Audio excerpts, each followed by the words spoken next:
Welcome to BitBoy Crypto. We can't let anybody else find out who we are. My eyes are up here. I personally would not advise that strategy. Bugs Bunny or Tweety Bird, how to make money in crypto. Oh, you're killing me. Welcome to BitBoy Crypto, the People's Channel, home of the BitSquad, the largest and greatest crypto community in all the interwebs. No channel works harder to keep you in the know about crypto. Someone was in the bathroom. I couldn't fix my hair this morning, so you guys are going to have to deal with the dry look today. Let me know what you think about the dry look, or do you prefer it wet? I think everybody likes it wet. Oh yeah, I think you're probably correct. Coming in hot today, Wednesday, May 18th, 11:30 a.m. Eastern Standard Time, maybe 11:33. We come to you live every single day, 11:30 a.m. Eastern Standard Time. And I tell you what, I was at my C12 meeting yesterday, and I mentioned this yesterday on around the blockchain. You know, a lot of people are getting interested in crypto again. Like a lot of people are looking at the prices and looking at the drop and saying, maybe it's a good time to get in now because they felt like they missed it when it was at 40, 50, 60. I think right now we are down at about 29, I think. Is that correct? Yeah. 28.9, 28.966. That is something I've noticed different in the sentiment this time around. Like in previous crashes and cycles, you'd see the naysayers be like, see, I told you it was going to zero or it's going to die or it's going away. Now it's more like, hey, the price is back down again. I know this is here to stay. Maybe this is my time to get in. Yeah. Well, we certainly are seeing a lot of the negativity and FUD and the naysayers, but the people that were maybe a little interested and maybe they, decided it was too late, they're thinking about it again. So I'm talking that is good stuff. I'm talking more the common man, not necessarily the media. We love the common man here. Yeah. And the common woman. We love them both here. Okay. Also, guys, a little bit of housekeeping. We have Infrared Survival here with a question. Sorry if this has been asked, but is Ben Armstrong related to Coinbase CEO Brian Armstrong? That's my uncle, Uncle Brian. That's what we call him. We call him Uncle Brian. Uncle Brian. Yeah, guys, let's do something here. Let's pull up Brian Armstrong. Okay. Check him out here. Check him out. Okay, I want you guys to look at this picture. Look at this picture. Look, you're both on a blue background. We're back on a blue background. And I want you to see if you can see the family resemblance here. Brian Armstrong kind of looks like an alien a little bit. He has an alien haircut for sure, as you can see there. See if there's is there a difference you can see between the two of us? Not really. Is there a difference? I've got strong hair genes. Brian does not. I am not related to Brian Armstrong. But we do call him affectionately Uncle Brian here on the show. But yeah, we are not related in any way that I know of. But who knows? All right. One thing, a bit of housekeeping, guys. A bit of housekeeping. We are looking for a meme maker, a graphic designer, and some writers. Maybe multiple writers right now. We are looking for some additional folks. So I think if you have a resume you would like to send in, do we still have jobs at bitboycrypto.com, correct? Job. Yep. You can send in a resume to jobs, J-O-B-S, at bitboycrypto.com if you're interested in being a writer, a graphic designer, or a meme maker. If you are in the Atlanta area, you may have a leg up on the competition. We like people to work in-house, but some of these can certainly be remote positions. We will be looking, by the way, at aliens here in just a moment. That's actually true. Also, he said this guy said Brian Armstrong looks like a Madden 22 template for a creative player. He's definitely. That's pretty funny. That's good. What were you gonna say? Can't remember. They say I got the neck beard going. I do have a little bit of a neck beard going around. Getting laser hair removal on the neck, so I'm like 6 months in. It's not working so great so far. I was gonna it's working great on the back. The back is great. This is hard to get rid of, guys. I don't ever want to shave. Fun fact for you guys, and I know you would not possibly believe that DZ would try to get rid of hair, but he actually had laser hair removal done on his neck. That's why he never has a neck beard. So, yeah, he's the one that suggested it to me, I believe. All right. Never want to shave again. Don't forget to follow me here on the Instagrams, Ben Armstrong. Actually, that is the official personal account. Don't forget to follow us at bitboy_crypto, of course, for our main Instagram account. We just hit 460K. My cheekbones are looking sharp, bro. Oh, well, thanks. Appreciate it. Oh, stung a little bit. All right. Moving on to Twitter here. And we have the Twitter buzz section. It's ready, but BJ said I was going to take a little training for you. So we're going to start that next week. Did he show it to you? Mm-hmm. Yeah. He said to you? Yeah, it's ready. Like we can do it. It's just, we don't have the tweets. Yeah, the interface is pretty clunky. Right. 842.7 thousand followers on Twitter. Wendy, she said she has hives. So there you go. And I made this comment yesterday. Retail starting to look at Bitcoin, Ethereum again. Starting doesn't mean buying in yet, so we don't know if that's the best time. And I will keep saying what I've been telling you guys all week and for the last few weeks. I don't know if this is the optimal time to buy Bitcoin, but this is certainly a good time to get positions of Bitcoin and Ethereum. Okay, here we go. Market cap coming in 1.239 trillion, 24-hour volume coming in at $80 billion, so considerably lower than we've seen recently. Bitcoin dominance hanging out about the same spot, 44.5%. And then we've got 19.1% ETH dominance there, dropping again. It was at 19.2. ETH dominance dropping considerably over the last week. It's going to cost you 23 Paraguays to do an ETH transaction. Right now, Bitcoin coming in, 28,029.87, so right at 29K, down pretty considerably. Ethereum under $2,000 again at 19.55. Let's see, any significant numbers. XRP right back at 40 cents. Cardano been hanging out, it seems like, in the 50 to 60 cent ratio for quite a while. Mm-hmm. I must have a low-flow shower head. I took a shower like 4 hours ago, folks. 4 hours ago. My hair should be dry by now. We're on the East Coast. Okay. Matt Shea, you think that's Stash's cousin? Matt Shea. He must be a verified YouTuber. Yeah. Yeah. So DCA time. Uh-oh. All right. So that's what's going on with the markets. Let's check out the biggest movers here. Chile's up a little bit. That's the only mover really right now on the upside. Cadena almost dropping down out of the top 100. So looking like that one was a decent one to remove from our portfolio, but it was very close to on the border.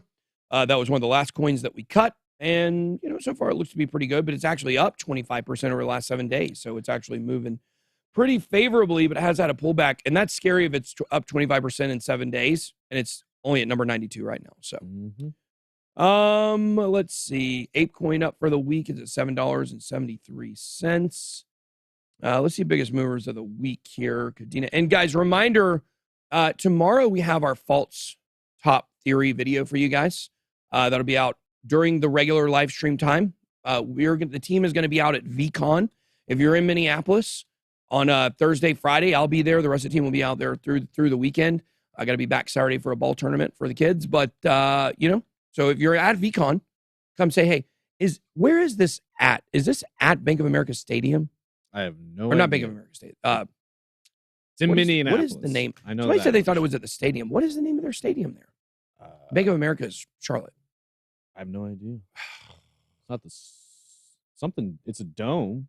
You're talking about for the football team or the Well, arena? it's not a dome per se. It's not? U.S. Bank Stadium. That's why I said Bank of America. No, it's not technically a dome.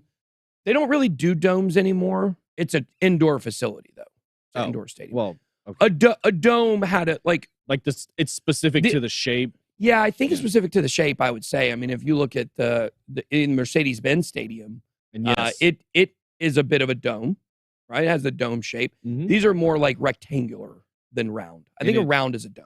When you consider that, yeah. They call it a stadium. They don't call it a dome. I think that supports that. But it is at the stadium. It is? Yeah, confirmed. It is at the stadium. Okay, well, cool. I've never been to that stadium. There you go. I've never been to Minnesota. I haven't either. Very exciting. Can you guys make a video of top 5 or 10 altcoins to acquire during the bear? We certainly won't be making one with 10 because I wouldn't say there are 10 that I would throw money at right now. I was gonna. That's five is reasonable because there's certain ones you can definitely accumulate long term, but there's also some you need to look at that you could accumulate before you know they have a good run up, but it may be a short-term accumulation. Might be something we've never heard of right now that's coming out 4 or 5 months from now when the market's hot. You want to ride it up. But I mean, really 5 or 10 alts, you hear us talk about them all the time. Ethereum, XRP, Cardano. Those are good ones to accumulate. FTT, Bitcoin. Yeah, there you go. Yeah. Bitcoin's not an altcoin, but definitely okay to acquire right now. Absolutely. It's not a bear market. People are going to get wrecked. Oh boy. It's not a bear market. Philip, you must be new here. We love you. Thank you for joining. You must be new here if you think this is not a bear market. There's no scenario that exists to where you would not call this a bear market. We just hit a new low. Well, last week. He could be looking at that 11-year chart. Oh yeah, you're looking at the 11-year chart. You're looking at the all-time chart. And guys, don't forget to hit the like button. Number one thing you can do as a member of the Bit Squad to support the channel, to support our entire community. Make sure that you do that. We're the only large crypto community out there that gives all of our YouTube ads profits back to our holders of our NFT project, Pluto Alliance. If you like that model, make sure to smash the like button. We got so many exciting things for you guys coming in the next couple of months. So bull market has started. Well, okay, that's reasonable. You could make the argument that we just bottomed, and technically right now, this would be considered a bull market. In history, you would judge it that way. If that was truly the bottom, which I think there's about a 20% chance that's true. So we're putting out this video tomorrow where we're going to be explaining this false top theory to you guys. We're taking ownership of this theory. We're giving you all the information for it, but we're not saying that it's true. We're saying it's a possibility. It's going to take several months to play out and determine whether it's correct or not. That's the only chance that we would technically be in a bull market right now if last week was the bottom. Oh, that's what Philip means. Okay, Philip. Okay. Philip, I respect you. I respect your judgment now that I understand what you were saying. That does make sense. So I still don't think this is true, but I think there is a possibility. So I will give you that.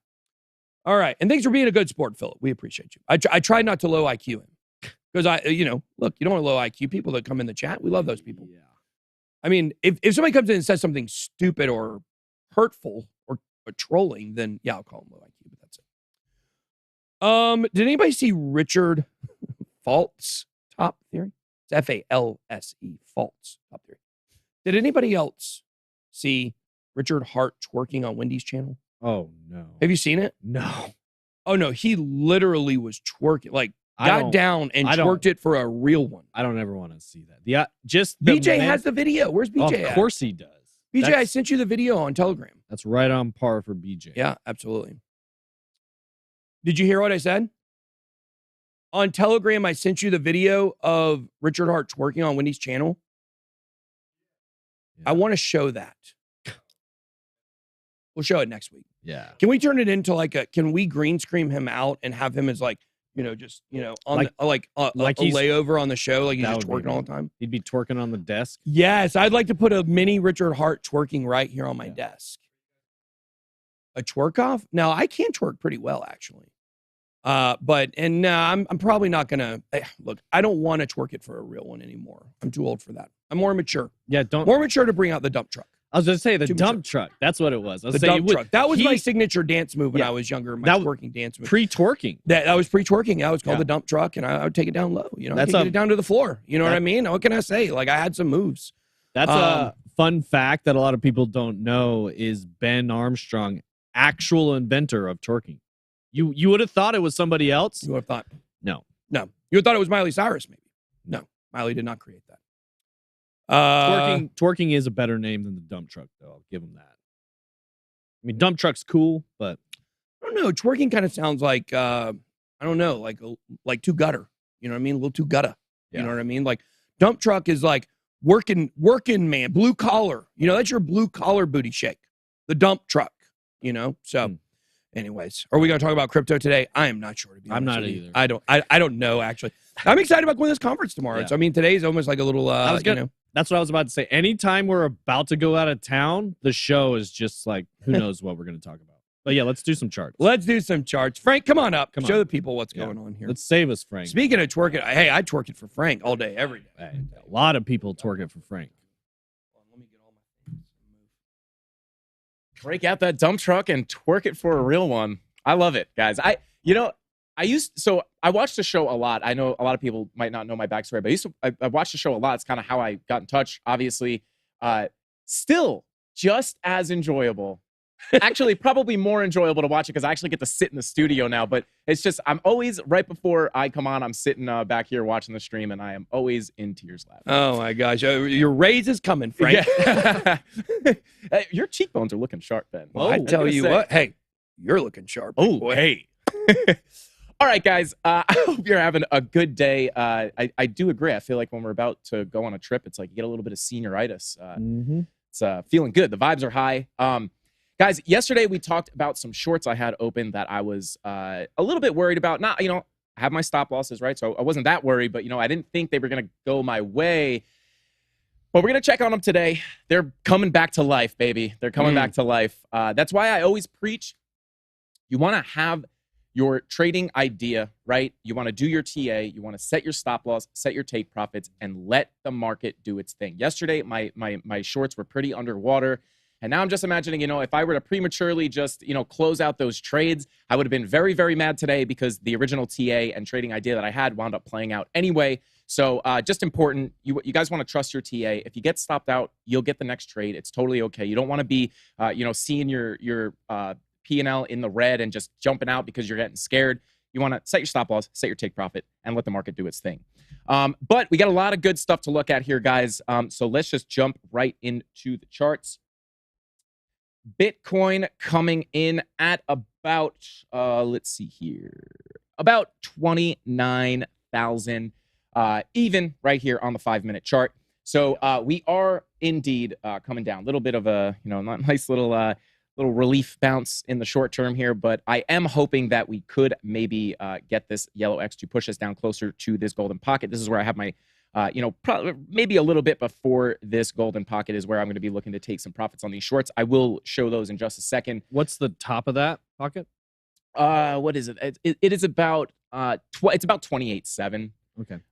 But let's take a look here, guys, because yesterday on the stream, we were talking about I think it was maybe yesterday or the day before, we were talking about this blood diamond on the 10-hour, also blood diamond on the 8-hour. Now, these do typically bring us down, and I think I said it on this stream.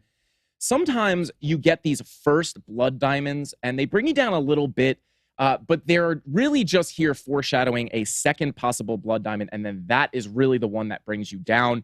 And this could be something similar that we're seeing right here, right? We had the first confirmed blood diamond. Didn't really take us down that much. This is kind of when I got into my trade. That's why, when we came up right here, this is why they weren't looking so good yesterday. But boom, there you go. This one was foreshadowing some more downward momentum.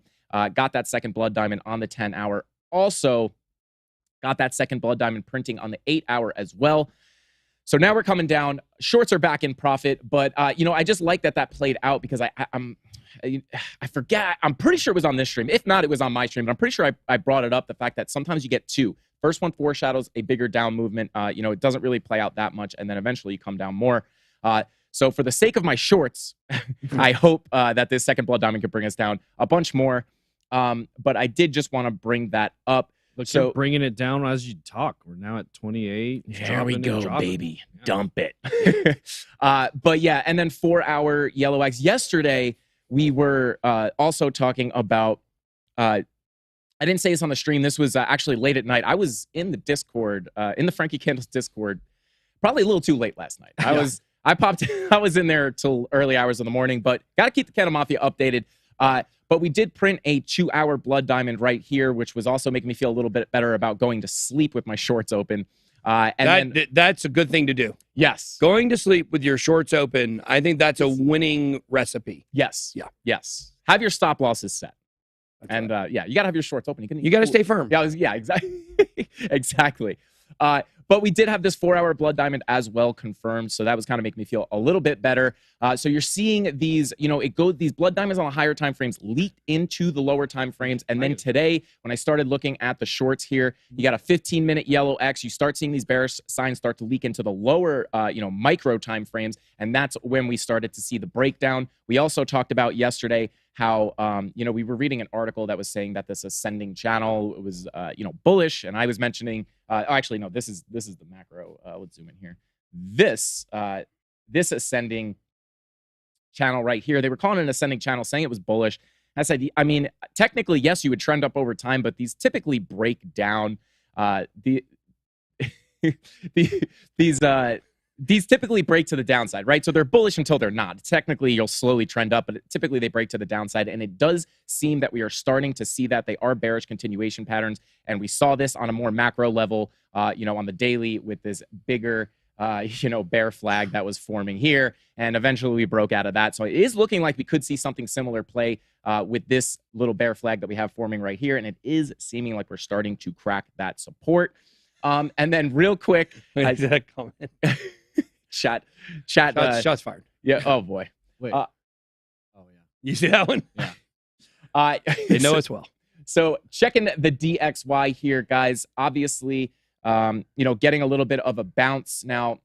Typically, obviously that downward it indicates that there could be more downward momentum for Bitcoin. But more importantly, checking on the SPY here, we are starting to get some bearish signals on the lower time frames. We do have a blood diamond and somebody deep fake it. Oh boy. I don't know. I don't know if you want to deep fake that. Wasn't my long neck. Oh yeah, I was gonna say never mind. I'm gonna leave it. So you leave it alone, Frank. But we did get a blood diamond printed here on the 15-minute, and we are starting to see these bearish signals pop up. There was a yellow X cruiser. Yeah, here you see yellow X's start popping up. These could break us down a little bit more on the SPY. So maybe we see a bigger move down for Bitcoin, especially, biggest reason, these double, yellow X's all over the lower time frames. Let me ask you this, Frank. What would it take for you? Yeah, I can't stand for more than 3 minutes without interrupting Frank. It is true. It's okay. Yeah, and by the way, I'll be hosting my own show tonight. Wow. I'm going to be hosting my own show tonight around the blockchain. I'm the host. First time ever. Frank, what would it take for you to take a long position at this point? So I'll tell you what I'm looking for.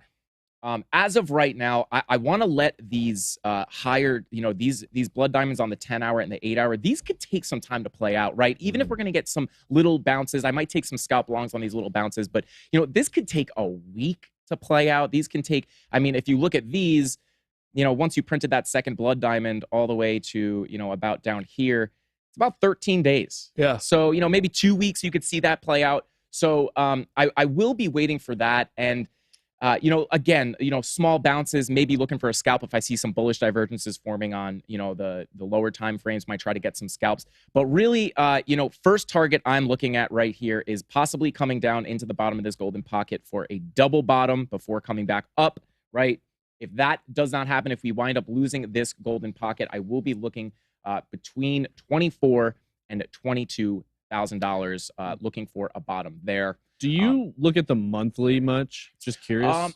So, because I had a question. Basically, Don Alt was looking at this monthly here and was again trying to make a case to be bullish, at least up to 44. He was saying if we can close now, obviously the end of the month is a long way off, but he said if we close this month above 37K, he's comfortable targeting 60K. Oh man, there's no way we're closing above 37K this month, that's right? How I feel. Yeah, we would have to see a pretty crazy bounce to get, which is, Bitcoin is crazy. Bitcoin does crazy stuff, but so I never like to say, that'll never happen. But we'd have to see some pretty wild price action for that to happen. I don't particularly see that being likely. Same. And then he's saying if it closes below 35, look out for more downside. Which I tend to believe.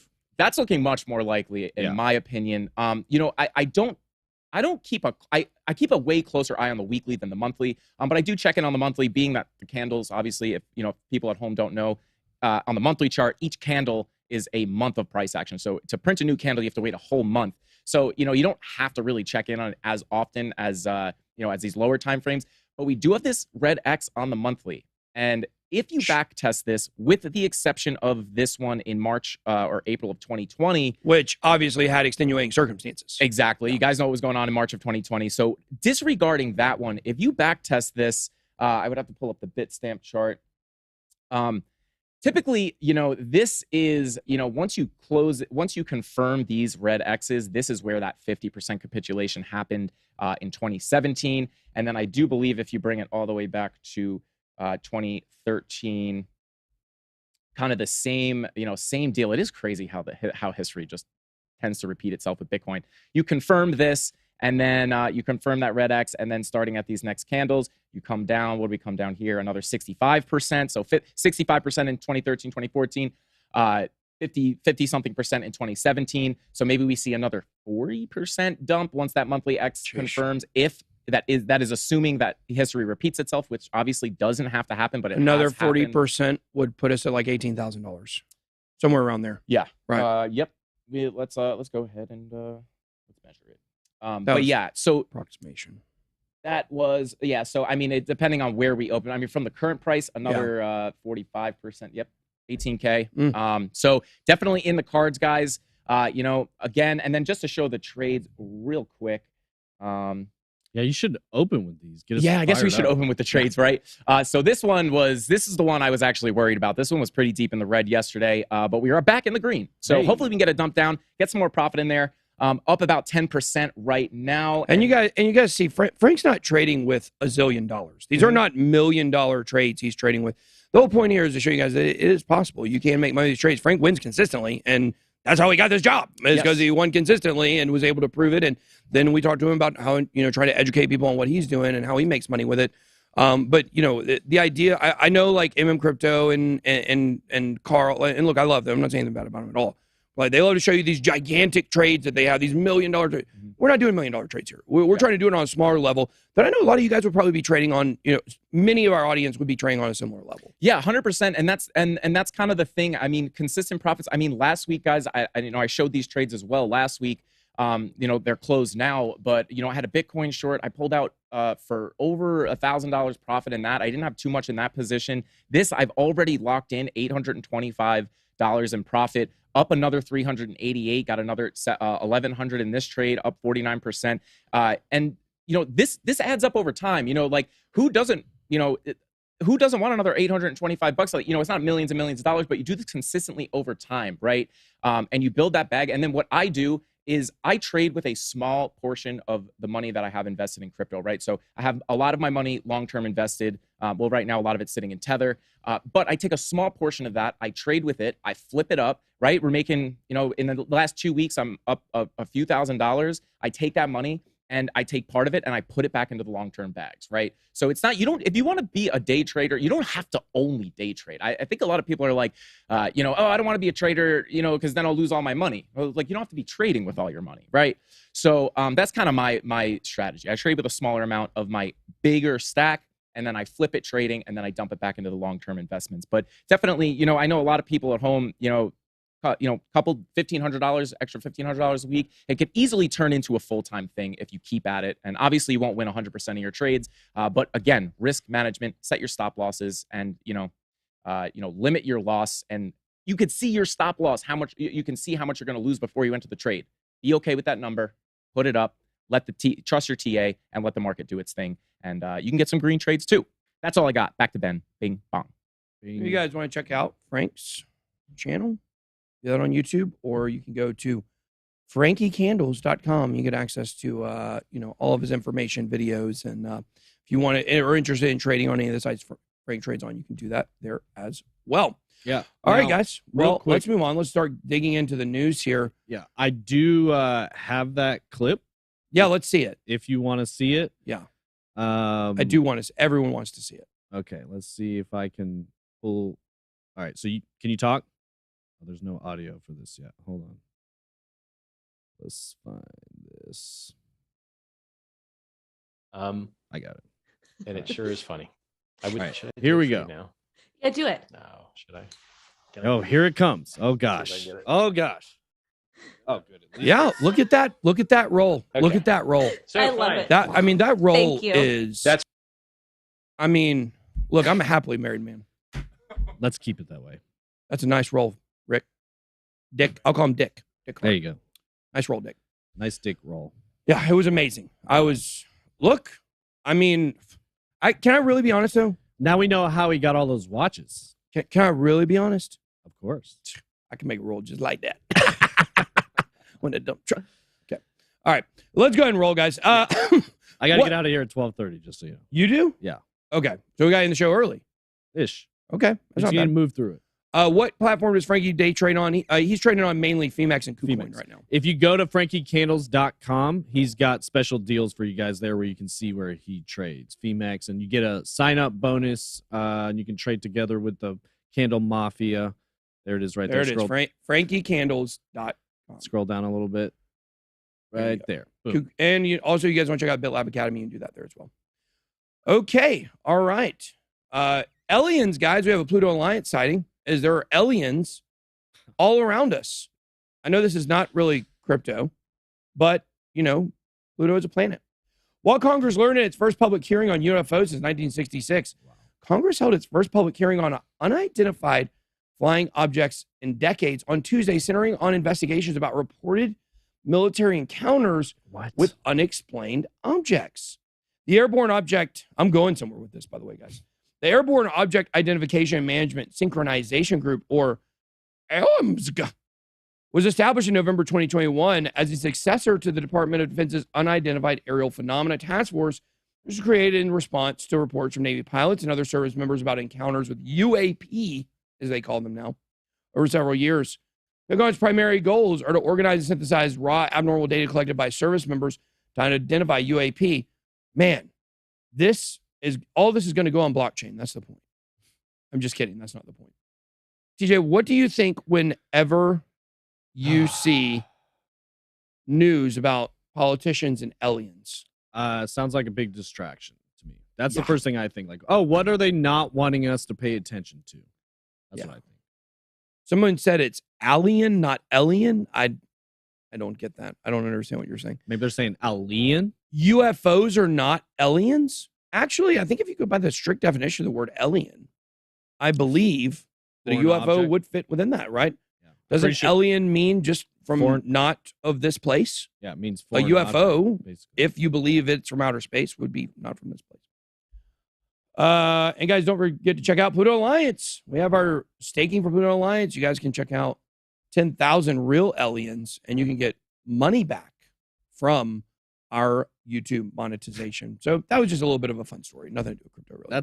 That's what we were talking about the other day about how regular people see Bitcoin and crypto. This is from Chris. He says, coworker, hey man, did you hear about Bitcoin that tanked? Huh? You mean Terra? Yeah. It's like people assume anything crypto, it's all Bitcoin. Yeah, and that's how you know you're still early. You're not necessarily early in investing. You're early in understanding, which leads to more powerful and more potent investments. Absolutely. Jeff Bezos accuses Joe Biden of misdirection on inflation. Weird. Now, I saw Ben Shapiro was talking about how, even Jimmy Fallon is coming after Joe Biden now. Really? Yeah, about inflation. So you guys know the honeymoon phase is over with what's going on with the president. Just time for Act 2. That's all it is. I mean, guys, this is, what we're seeing in our economy right now. This doesn't bode well for the president.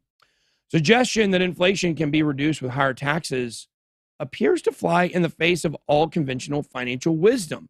And Bezos was in no mood to let Biden's economic literacy slide. On Saturday, the presidential Twitter account continued in a similar vein, patting themselves on the back for reducing the deficit to ease inflationary pressures. Guys, I just can't with politics.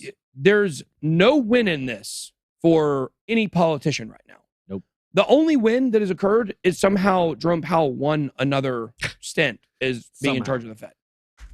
Makes no sense. He does what he's told. The newly created disinformation board should review the tweet. You can't review the tweet from the guy that created the board. That's the first rule of the board. That's the first rule of the board. You can't question the guy who created the board. On Sunday evening, Andrew Bates, the White House Deputy Press Secretary, returned fire. Bates argued that Bezos' interjection was motivated by self-interest rather than commitment to financial or to fiscal accuracy. Wait, so the politician is worried about Bezos having self-interest, but they don't have any self-interest? No. They have no self-interest. Of course not. What a joke. We also have this news. gas prices hit $4 in all 50 states for the first time. National average reaches record high. This is insane. How high gas, right? Wasn't it supposed to be where we had this initial shock from the invasion and gas prices were supposed to come back down? But we're seeing them go up. I can't believe they were even pushing the fact that the invasion is what caused this issue. Like it was happened like the day of the invasion. Like there's no way it happens that fast. It's all lies. That's why it's so frustrating to cover these stories. Is it's hard to even read it out loud because you know every word of it is just pure fiction. It's not even really a lie. It's just complete disillusion of reality. It's insane. Gas is so expensive right now. Even I'm looking at the pump like, what? How is this even possible? And let me tell you, we talked about a while back how they had been doing, what did they call it? Where they, like, basically where you could only get $80 of gas at a gas station. Yeah, I don't know what it's called. They're putting checks on the gas, basically limits on how much you could get.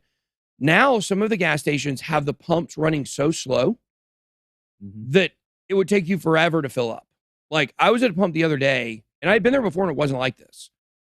And I went into the gas station, shop, bought some peanuts, got an energy drink, came out, and it was only at like $60. And it had been running for like 10 minutes, 5, 6, 7 minutes. So, I think a lot of these places are trying to rationing. They're trying to ration gas right now. Absolutely. So, gas prices at $4 highest ever. The high cost of oil, the key ingredient in gasoline, is driving these high prices or high pump prices for consumers. Biden administration has blamed the gas surge on Russia's war in Ukraine, taking steps to increase domestic supply, including by releasing 1 million barrels of oil per day from the strategic reserve for the next 6 months and allowing the sale of gasoline that uses a 15% ethanol blend. So I don't know where you all think gas prices are going, but I think they're probably going much higher. So is it safe to say that petroleum prices run inverse to Ethereum gas prices? Yeah, I think that's fair to say this. Okay. Only while there's correlation. Right. Speaking of reserves. There we go. Twitter says it's committed to enforcing Elon Musk's $44 billion buyout deal, even as he appears to hesitate. Now, what is this? That face. What is this hesitation coming from?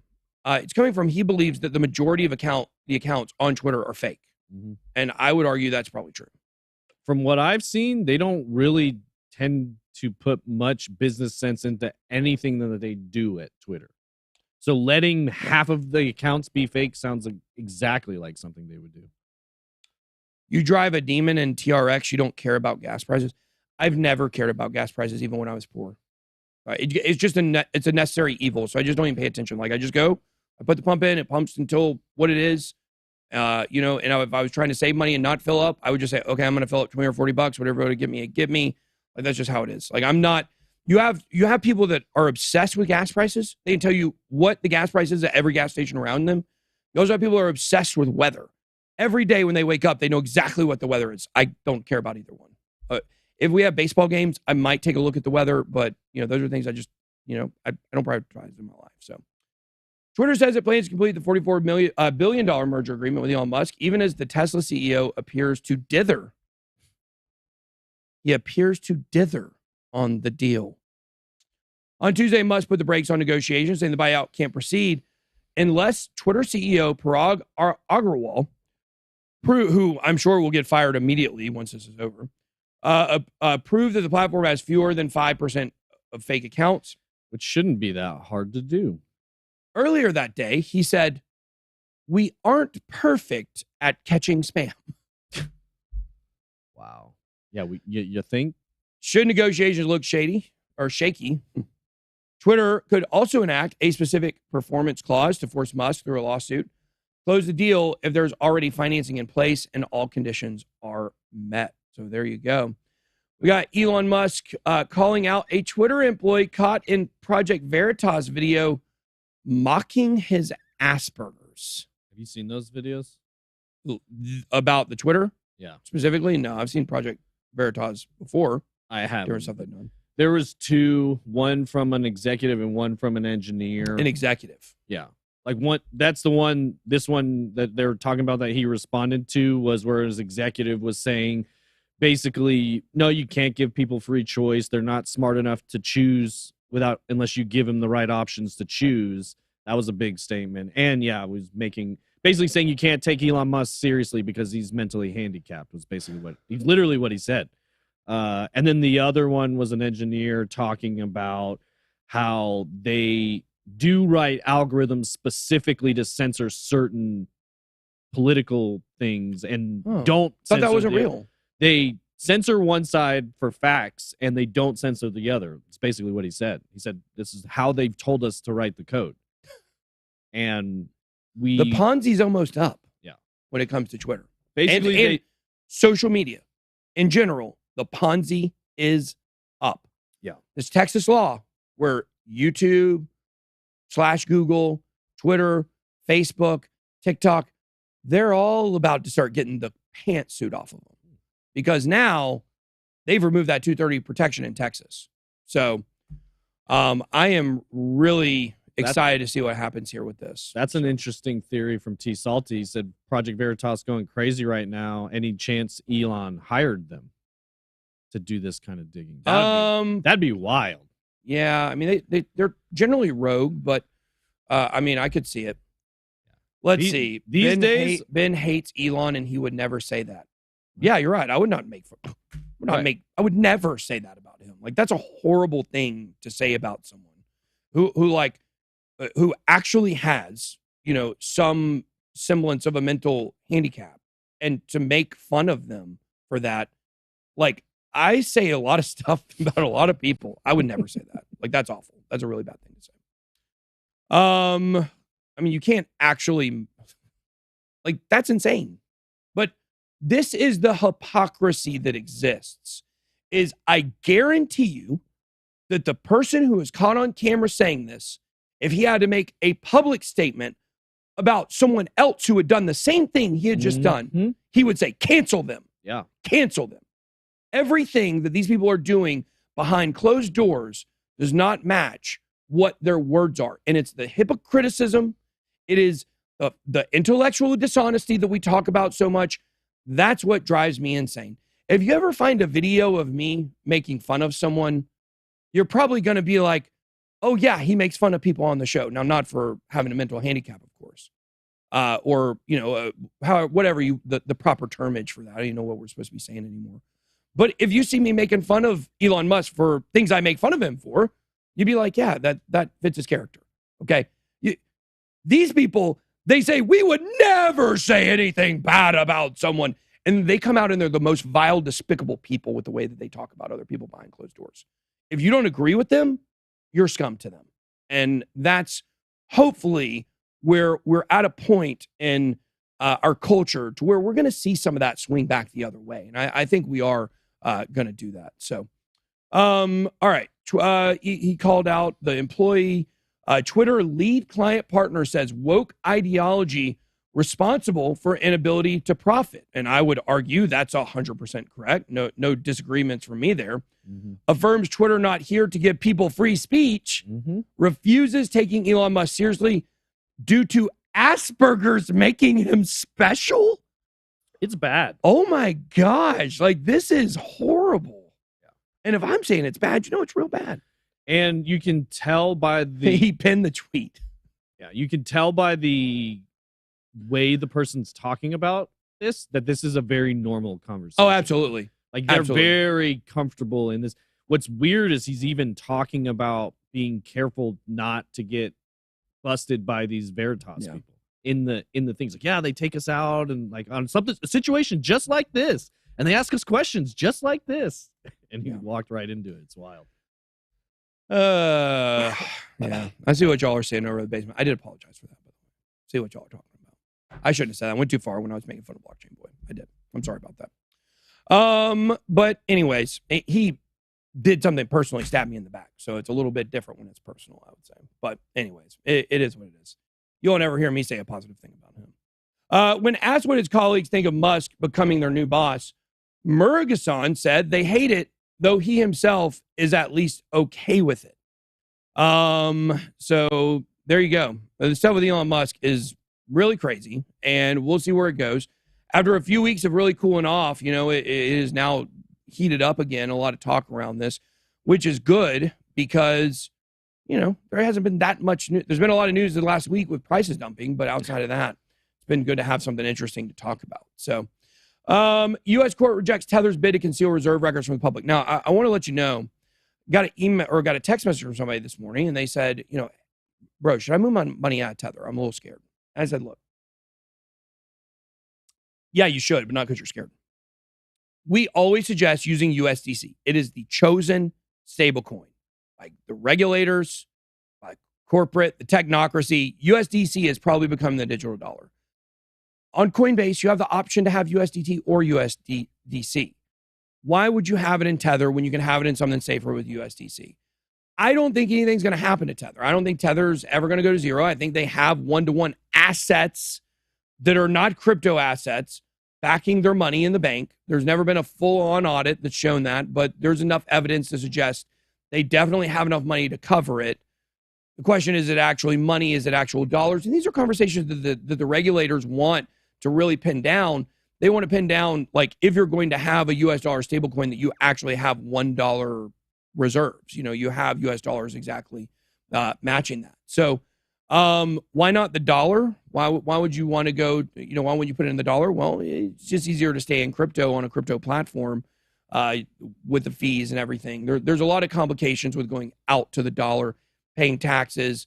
I think you got to pay tax when you move over to Tether too. I'm not a tax expert, so I have a CPA that handles all that. But what I would say here is that I definitely suggest using USDC, not USDT. Use Coinbase dollar, don't use Tether, but I am not scared to have money in Tether. I just think it's a smarter move to do it the other way. So here we go. This is the news on Tether that came out, which prompted that conversation. The petition that Tether presented to the Supreme Court of the state of New York, asking permission to block the public from viewing documents that explain the composition of Tether's reserves over the last few years, has been refused. The New York Supreme Court has rejected Tether's petition to block the public from receiving documents detailing the composition of Tether's reserves over the past few years. And basically, I'll tell you what this means here in a second. February attorneys representing the stablecoin issuer and its parent firm, iFinex, which is a company behind Bitfinex, struck back against CoinDesk by entering a court lawsuit between the publication. So here we go. So basically, here is what is going on with this story. There was a point where Tether changed the language on their website. Their website used to say they had $1 backing every single dollar. They changed it to say they had assets backing every dollar. Now, do they have enough dollars in their bank account today to cover all Tether grants? I'm not sure, but I think so. But there was definitely a time window when they did not. It'd be kind of like this.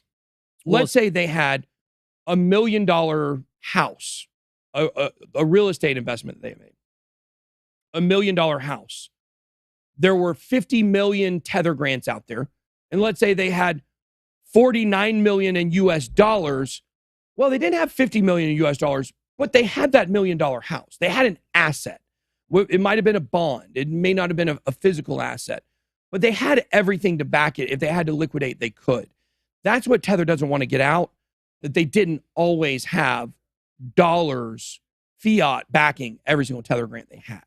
So that's really where this complication comes in. I don't think it's that big of a deal one way or the other, as long as they could liquidate and get the dollars if they had to. But it's just better to use USDC. Yeah, and I think it'll come back to a lot of the discussions we've been having regarding stablecoins the last few days when it comes to the reason the Supreme Court and the regulators are interested in this is they want to get in there and require some of the assets that are being held are bonds. They want to make sure you're buying bonds and holding bonds and using that to back the dollar, not something like real estate or something else. They want to make sure, they basically want to require, you have to pay the piper. You got to pay to play, basically.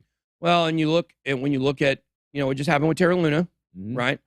They would have argued they had backing, so that's where things get a little dicey because they didn't have $1 backing. It was based on the tokenomics and the inflation of their token to back the UST, and it didn't work and it failed. So you could make the argument like, okay, if you had $1 million house and you had $49 million and you had 50 million total in Tether grants, well, what happens if a hurricane wiped that house out? or if the real estate market crashes, The real now estate your- market, right? your That's where things get a $1 little million asset complicated. is now worth $500,000. Now you don't have it anymore. So moving on here, we got to hurry up here. We're almost done. Universal Music Group to release NFTs on LimeWire's Algorand marketplace. We had big news about Spotify yesterday, possibly getting into NFT music. Basically, the long and the short of this story is that, LimeWire is going to be doing NFTs on the Algorand blockchain. Algorand blockchain, one that we really, really like. Getty Images also to launch their first NFTs on Palm through Candy Digital. Now, I think Candy Digital is doing MLB. Yes, they are. Yeah. MLB. Candy. I don't know if it's Candy. It might not be the same thing. I think it is, but it might not be the same thing. And on that note, from the top of the show, when somebody was asking about alts to accumulate in bear market, we talk about the big ones all the time, but I'll go an H-bar or two to keep an eye on. Yeah, I agree in this bear 100%. market. Now, but the question is, will Algorand and H-bar become the Cosmos of this cycle, right? Who So knows? Cosmos had a bigger head start on those projects. It had been in development for a long time. And I think Cosmos, I would make a big argument. They raised their money first. Cosmos was before those. We thought Cosmos was going to kill it in the last run. Thought it was going to be like Solana. Yeah, and it didn't. Right. So we believe H-bar and Algorand have potential But to who be knows? the next Solana of the next bull run, but it may be underwhelming and they may not live up to the potential. So keep that in mind. We'll give you both sides of the argument there. Eagle I'd throw in there too. Elrond for sure. Yeah, we love Elrond. Look, Elrond had a run up almost as big as Solana. True. It just didn't get as high because it was lower ranked to start with. Fair. So, but yeah, we still love Elrond for the next bull run as well. Cloudflare to run Ethereum node to build a better internet. Cloudflare, I can't say it right, is set to launch a fully staked Ethereum validator node. It's experimenting with the next generation of Web3 networks. So there you go with that. Here's your XRP story. Throw up the X if you're in XRP. If you guys love it. I showed my friend last night. We were having this XRP event. He was like, "What? I cannot wait to show you guys. It's going to be so exciting." I say it every day. I don't know when we're going to ever tell you what's going on, but it's going to be big. Ripple to set up new ODL corridor between EU and Mexico via new partnership. And let me tell you something. Let me tell you something. Watch Mexico. Mhm. I think Mexico is a country to watch right now. I agree. I can't remember what the story was. Yesterday, we were talking about it at C12, but it was something to do with supply chain. There's a lot of stuff moving to Mexico. Yes, they've made Yes. manufacturing and supply chain type things. They've made big inroads in the last about 10 years of setting up manufacturing infrastructure in Mexico. That's part of why Austin has been able to blow up so well, because they're getting a lot of that manufacturing done in Mexico. Yeah. And it's right there. So Mexico is a country to watch in crypto, country to watch in supply chain, country to watch now. Look, you see the next progression, banking, Ripple. ODL, on-demand liquidity. They're setting up a corridor between Mexico and the European Union. And I would argue that this is a direct result of the manufacturing we were just talking about. It is. To give better payment rails between those two areas. According to a recent piece from Finance Magnets, or is that Magnets, right? It's not Magnates. Magnets, it looks like. Yeah. Ripple fintech company from San Francisco, the creator of RippleNet, has partnered with Finci, an online platform for global money transfer headquartered in Lithuania. A new partnership, and they are using XRP. FNCI has become the first customer of Ripple in Lithuania, a leading fintech hub in Europe. He added that the use of Ripple's ODL service will help the Finci to make lots of operational improvements and savings, which will later be put back into the business in order to improve it in general. So there we go. Remember, guys, we got the big Ripple case. It's not over yet. But, we all know what's the ending of this thing is going to be. And now Ripple continue to make moves all around the world. Okay, let's check out quick hits here. Largest ETP issuer entering the U.S. market. China reemerges as a top mining hub after a blanket ban. Yeah, that whole thing was a scam.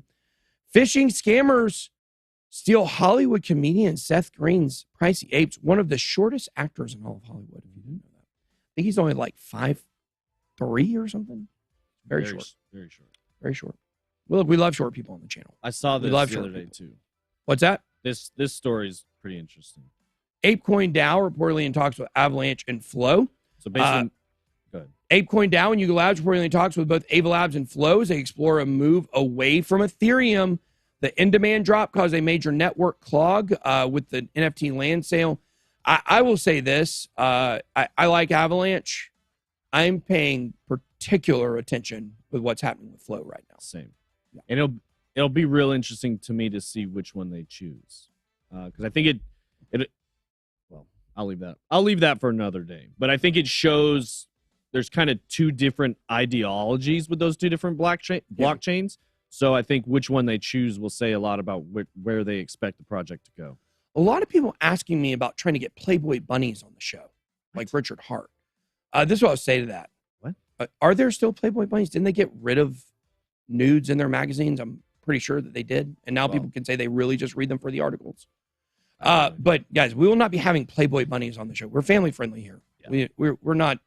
Richard Hart can go in that direction. You won't see us going in that direction. We're family friendly here, and not that a Playboy bunny girl doesn't have good values. I'm not saying that. I'm just saying that's not the direction this show goes. No.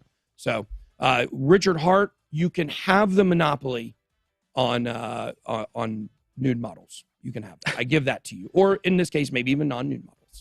Real quick, let's do some Q&A. Yep, go ahead. Just Brian Deuce was asking, and I feel like we should. I know we've talked about it a ton, but if he's still in Shiba Inu, what do you think about Shiba Inu? I think it has a great chance to die in the bear market. Yeah. And look, by die, does that mean it's going to zero? Not necessarily, but it's going to fall to being irrelevant, I believe. I can't see Shiba Inu being relevant in the next cycle. No. The only prayer it has is TikTok hype. Mm-hmm. That's it. That's the only prayer it has. People are going to realize the stuff that doesn't, that doesn't do anything, doesn't accomplish any goals. Yeah, and then other than that, there's a couple questions asking if we like Avalanche, which I think you just touched on. Yeah. It's a solid project. We hold a lot of it. Mm-hmm. Why does nobody like Richard Hart? There are people that enjoy Richard Hart. I personally like Richard Hart. Yeah. There is a, there's certain, Richard Hart is a one-of-a-kind human being, and he's very polarizing, and you will love him or you will hate him. Seems to be in crypto, most people hate him, and that would be because he pushes a project that the majority of crypto doesn't like. But I think there's credibility to a lot of stuff that he says. He's got some good arguments for stuff, and you're, definitely getting what he believes when he talks. And last question, is Solana a safe investment for the next couple of years, taking into account that they've been down, etc.? No, I don't think, I think Solana is a safe investment in terms of it's not going to zero. I think Solana is going to be here for the long term. There's too much money behind it for it to fail. Too much real venture capital money behind it for it to fail. Yeah. Difference between that and pumped up Shiba retail money, okay? The thing with Solana is it had such a giant run. You should not be looking at the top performing coins of last year to become the top performing coins of the next bull market. It's just hard to duplicate that twice. We haven't seen that so far. That's why Ethereum has more return than Bitcoin, but Ethereum is not going to get as much return as probably a coin that's ranked 114 that would rise to the top 20. Like it's a bigger gap to move. So we certainly own Solana. We have not sold Solana. We're holding on to Solana, but I do not expect Solana to be a top performer, a good performer, but not a top performer in the next market.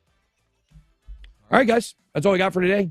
Thank you so much for watching. We'll be at VCon. Come tomorrow. Check out our false top theory video, and then we've got some other videos for you guys as well this week. That's all we got. Be blessed. I'll be hosting my own show tonight. Good boy out.